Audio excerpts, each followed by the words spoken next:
Hello everyone. Today we will start the third chapter of political science named the defense system. When we talk about the defense system, it means the security or the protection of our country, or you can say the protection of our borders. So in the sense, not only the border, but we need to maintain the law and order, the discipline in within the country also. So in this chapter we will discuss about the important aspects of our government, how they functions the defense system. That we already say that our defense system is dependent upon the army, navy and air force. But other than the army, navy and air force, we have a different forces. We had seen in so many movies, or we had seen so many documentaries and many times on the news channels about these forces. So in this chapter we will take a look, or we will discuss about the different forces that took the responsibility for the protection or the defense of our nation. Okay, so what we are going to learn in this chapter, like in the last two chapters, remember in the first chapter we had learned about the international system, we had learned about the world war that happened in the last century. Even in the second chapter we had learned about the foreign policy. So remember, in the second chapter of the foreign policy we had came to know that the two important things for any country is the economic development or the security of that country. So we already know about the economic development, or we had learned about the economy in our history subject. So in this chapter we will discuss about the defense system. Okay, in the last chapter, we studied India's foreign policy. In the second chapter of the political science, we have now understood that the primary national interest of a country includes defense from the foreign aggression and internal unrest and keeping the borders safe. So, while learning the foreign policy chapter, we came to know the most important thing is the country's security. For any national interest we need the security of our nation, because remember we learned that our goal is not foreign policy, our goal is national interest, and the foreign policy is the way to achieve that goal. For this, every nation creates a defense system at the national level. Not only in India, every nation have their own defense system. India has also created such a system. In this chapter, we are going to understand its nature and study the challenges it faces. Okay, so many times we heard the news of any fighter planes or any kinds of submarines, or even the number of soldiers at different borders. So this way, not only in India, every nation have to plan of their defense system. So what is national security? When we talk about the national security, so it is a responsibility of the nation, of the citizen or the government to protect their nation, to protect their country, right? For that they need to plan accordingly. Even at the time of crisis or any time of situation like flood, earthquake, at that also people need support. So this way they need to handle such situation. The international system is made up of the Soviet nations. As we all know, the international system which we had a relation with other country, it's between the Soviet nation. Soviet nation are those nation who can take their decision independently. They are called as a Soviet nation. Even if they cooperate with each other, sometimes there are conflicts between the Soviet nation. So many times even they had a trade relation, even they have any kind of businesses, even they have any kind of agreement, but sometimes there may be have a conflict or any kind of border issues or any disputes. Like we always see that we had a trade relation with Pakistan and China, but many times we had issues with them also related to the border issue or some kind of water sharing issues. So at that time, to protect our nation, we need the help from the defense system. There are disputes between nations over boundaries, or sometimes conflict emerge them over water sharing. Some other reasons for conflict could not following the terms of international treaties. Yes, this is also very much important. When we are engaged in any such treaty or agreement, then it's our responsibility to manage that relation, to manage that condition, or when we are the part of that organization, that we need to fulfill the demands and the requirement of that organization. In that point or in that sense, you won't be irresponsible about your responsibilities, right? Not following the terms of international treaties, constantly competing against each other, and influx of refugees from neighboring countries. What do you mean influx of refugees from neighboring countries? Influx of refugees means the problems. Many times we had seen many people from the different countries, they want to move to a different country for any kind of security or any kind of protection. What do the refugees mean? Refugees are those people who forcefully need to leave their land without their wish for any kind, maybe there a war issue, maybe any kind of religious issue. Whenever such a conflict of interest arises between nation, it is sought to be resolved by compromises and discussion. So if our relations are good enough, then then discussions or conversation can happen to solve any kind of issues. But when such efforts are not enough to resolve the conflict, a nation may even think of war.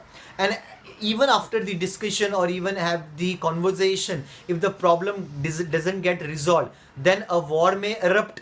And at that time, every nation should have a proper military protection services, or you can say a proper military strength. When a nation attacks another and challenges the sovereignty of the latter, it endangers the security of the nation. Such challenges are created due to the military protection of aggressive, such challenges are created due to the military power of aggressive nations. In any situation, a nation's first duty and responsibility is to keep the security systems always well prepared and ready. This is called as national security, because such conditions may arise. So at that time we need support, we need to protect our country. So for that purpose we need a proper defense system, right?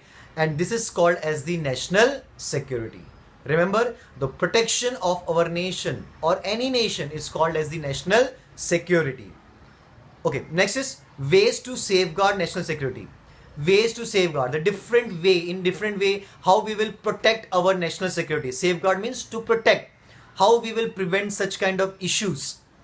National security is closely connected with geography, because national security is more likely to be endangered by nation who are geographically closer. Yes, it is very much important. Any nation can be affected much by their own neighbors. We Indians or our country India faced this situation from the past. Even after the independence, we had seen there are different disputes between Pakistan, even with the China. So a neighboring country, or you can say the adjoining country, plays a very important role for any country in their protection. And in the same manner, if your neighbor had a good relation with you, then you will get a better support from them.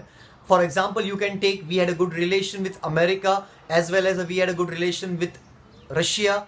But as we know, Russia is nearer to us, so they can easily help us in any situation, right? As compared to America. So any nation should be very much affected by the neighboring countries in the both way, in the positive or in the negative way.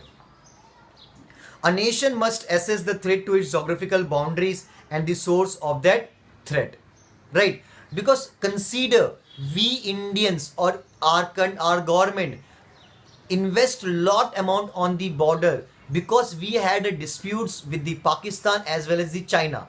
Imagine if we have a very good relation with China and a very good relation with Pakistan, then we can save a huge amount of money that we are investing in our borders.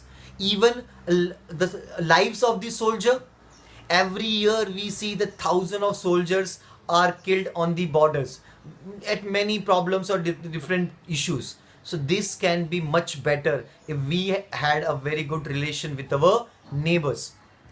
In order to keep this threat at bay, the nation has to increase its military might. What do might? Power. To keep this threat at bay, threat means danger or fear. So if you don't want a fear in your mind with your enemy, who's your neighbor, then you need a proper defense system, right? The nation has to use modern technology to predict the threat, to build weapon systems, and modernize and update the defense forces. And for such this, we need to have a modern technology so that we can keep an eye on the enemy with the help of satellites or different movements at the border. Or many times you had seen there are secret agencies that look upon the activities of our neighbors, or you can say the enemies. So this system should be upgraded, and even we should have a proper defense equipment. Maybe it's the aircraft, or maybe the tanks, or maybe the submarines.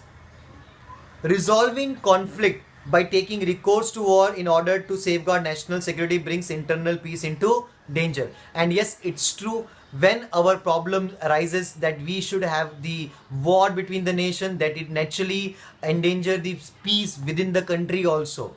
Hence, some nation try to get the support of other nation to manage the threat to their internal security. And in this situation, many countries took help from the different countries so that they can have the support and they can easily manage such critical situation. Okay, now this was the common idea or the common view that we know about the national security or the protection of our country, or how we can safeguard our nation. But if we talk about the India's defense system, so what kind of defense system we have? India's security system. India's security system includes the army, the navy, and air force, the three forces that defend the country. So the three important forces which we have are air force, navy, and army. These three called as the military. Basically, in our mind, we always say that military means army, but it's not like that. When we say military, military means military includes army as well as navy as well as the air force. Okay, and we all know about these three different forces. And the same way we have additional forces. They are called as the paramilitary forces. In this chapter we will discuss about the paramilitary forces also, what kind of role they play. But these are the paramilitary forces are, you can say, the additional forces. They support the military also, and they support the civil services also, or civil forces like our police, right? How these militaries protects our border. So in the same way, the police, they tries to maintain the law and order within the country. Okay, India's security system includes the army, the navy, and the air force, the three forces that defend the country. The responsibility of protecting the geographical boundaries is on the army. Yes, geographical boundaries is the responsibility of the army, whereas the navy protects the coastline, and navy protects the coastline. The air force is in the charge of protecting India's airspace. Yes, we all know that. The Ministry of Defense controls all the three forces. As we all know, we have a separate department or separate ministry for our defense system. And who handles the defense system? Ministry of Defense system. And we have a defense minister also. Like, the Indian army is very big. We are considered as the world's third largest army. It is the world's seventh largest. It is in the different way.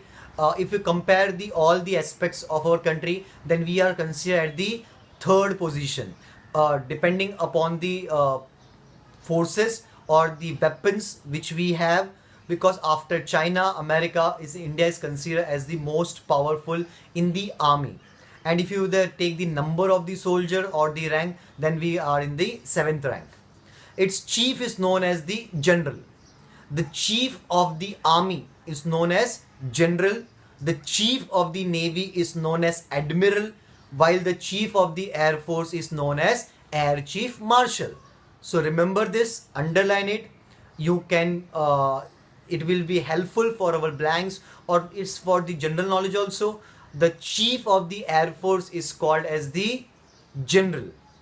Okay, the chief of the Indian Navy is called as the admiral, or the chief of the air force, Indian Air Force, is called as the air chief marshal. And who appoints those chief? Our president. Because in our country, president is considered as the most respected citizen of the nation. So he is the commander in chief of all the three forces. Because in our country, military power is below the constitutional power. Like for example, you all may know that in Pakistan, military plays a very important role. So they are above the constitutional power. In Pakistan, 50% decisions are within the government are taken by the military, right? But in our country, even at the war situation, if any war needs to be started or any war needs to be ended, at that time our forces need the approval or the permission from the president. Its chief is known as the general, the chief of navy is known as admiral, while the chief of the air force is known as air chief marshal. These three chiefs are appointed by the president. Remember that, it is also very much important. The President of India is the supreme commander of the defense forces. The defense forces cannot take any decisions about war or peace without the consent of the president. What a consent? Without the permission or the approval of the president, because the latter represent the civil power. Because latter means president represents the civil power, and in our country civil power is superior than the military power. In a democracy, civil leadership is considered superior to military leadership. Many measures are taken so that all three defense forces in India's security system are adequately modernized. A step by step or day by day, year by year, our defense system should be modernized. We had always heard the name of different aircrafts we took from different countries, or the fighter planes. So in this way, we always update our military system. For this, some research institutions have been set up. Many training institutes also been set up in our country to train the personnel of the rank of our defense forces. There are so many training centers that have been arranged or organized by the government itself to give proper training for the defense system. We had heard about the different defense schools also, different defense college also. For example, the NDA. NDA is very much famous in our country. It's in Pune. It's National Defense Academy. It's in Pune. And the National Defense College, NDC, at the Delhi. So underline this word NDC and NDA. Okay.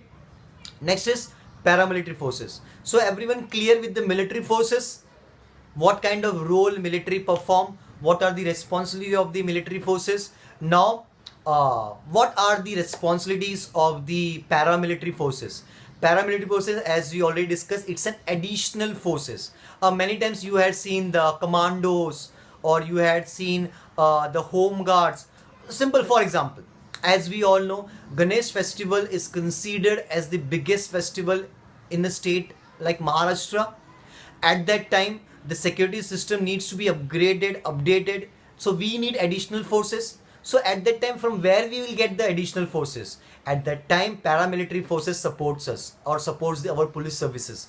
In the same way, in any state or in any region, if there is a flood situation, any kind of earthquake, any problem, or the riots also, riots समझते हो ना, जब कोई भी religious issue के वजह से दंगे हो जाते हैं, हिंदी में दंगा कहते हैं, that is the riots. So at that time, people need support from the military. Or even at the worst situation, we had seen the management or the control are taken under the military. So these are the situation at that time we need such forces. Paramilitary forces. There are paramilitary forces to help the defense forces in India. They are neither completely military forces nor completely civil forces. Hence they are called paramilitary forces. Their main task, because they are not completely military forces, not completely civil forces. Like civil forces, we have a police forces, or military, we have an army, navy and air force. So they performs or they took the responsibility of both. Hence they are called as paramilitary forces. Their main task is to help the defense forces. So their main task or their main responsibility is to help the defense forces, the border security forces. These are the few paramilitary forces. In short, it is called as BSF. If you have heard the name of BSF, they protect our border. The border security force, Coast Guard, they protect our border in the coastal areas. Central Reserve Police Force, CRPF, Rapid Action Force, RAF, are some of the paramilitary forces. So these are the few paramilitary forces. We will discuss about them in detail in another topic. The paramilitary forces are responsible for the security of important locations like railway stations, oil depots, water reserves, etc. So paramilitary forces have the kind of the responsibility to protect the basically the public places or the important locations. As I've told you, like for the any kind of festival occasions or any kind of you can say when there is a big seminar or any meeting organized or held by any rally, or the any kind of movement had started by any big leader or any social activist. At that time also we need the help from the paramilitary. Even our like water reserves like dam or the oil depots, railway station, public places needs to be protected, and paramilitary helps us for the protection of such things. Similarly, they play a role in the management of disasters. At the time of disasters, maybe the natural or the man-made. Natural disaster, we all know it may be earthquake or the flood. Man-made, maybe the riots or any kind of issues. Whether natural or man-made, the responsibility of protecting the country's internal borders during the peacetime also rests with the hands of military forces. The border security force, what kind of role border security force perform? The border security force performs task the responsibility like creating a sense of security in the minds of people living in areas near the border, preventing smuggling, patrolling the border, etc. So they prevents the smuggling. What is smuggling? Smuggling means illegal trade, the trade which are not permitted by the government or not the authority. If such kind of trade happens, it is called as smuggling. We had seen in so many movies, so many times this smuggling has done at the border areas. So paramilitary or the border security force took the responsibility to stop some things, and even they had done the patrolling of the borders. What is patrolling? Patrolling means keeping an eye, keeping a watch on it. Many times you had seen at many times the police services or any police forces, they move to the different location. Even the situation is normal, they just want to keep an eye on the situation. That is called the patrolling. एक तरह से नजर रखना. The Coast Guard. The Coast Guard has been created to protect India's oceanic border. Right? Coast Guard has the responsibility to protect the India's oceanic border. We all know many countries are connected with the different oceans or the different sea. So at that time we need to protect our borders that are connected with the oceans or the sea. As we all know, we all remember the attack done at Mumbai on 26th of November. We call it 26/11. Remember, at that time the terrorists came from the sea route, right? So we need to be more precautious to stop such things, to stop illegal trade, illegal activities. So Coast Guard helps in this. The Coast Guard has been created to protect India's oceanic border. The Coast Guard carries out tasks like protecting the fishing occupation within Indian maritime border. What is Indian maritime border means? Indian marine border. Preventing smuggling along sea routes, etc. Many times smuggling is also done within the sea route. The Central Reserve Police Force. It is a kind of reserve forces. When additional forces required, they move to the different locations. The Central Reserve Police Force helps the administration in various states to maintain law and order. The Rapid Action Force performs the task of bringing people's life to normalcy. Rapid Action Force, the name itself says Rapid Action Force. So they act in a very rapid way. For example, if any building collapse or any bridge collapse, so many people are disturbed or so many problem arises, so they always try to bring the life to the normalcy, to the normal condition.